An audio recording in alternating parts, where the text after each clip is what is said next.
Министерот за одбрана Владо Мисајловски денеска присуствуваше на свеченото отворање на меѓународниот саем за одбрамбена и безбедносна технологија, кој се одржува во Братислава, Словачка.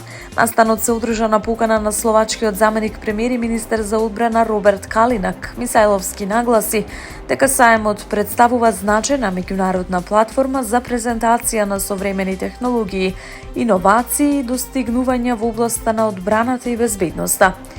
Во својата објава на социјалните мрежи, министерот истакна дека овој саем нуди одлична можност за размена на искуства, идеи и добри практики меѓу сојузничките и партнерските држави, како и за заекнување на меѓународната соработка.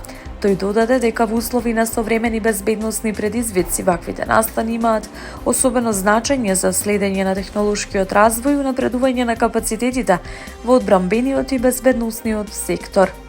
Според Мисајловски, учеството на вакви саеми придонесува кон поголема поврзаност меѓу државите и подобро разбирање на новите трендови во глобалната безбедност.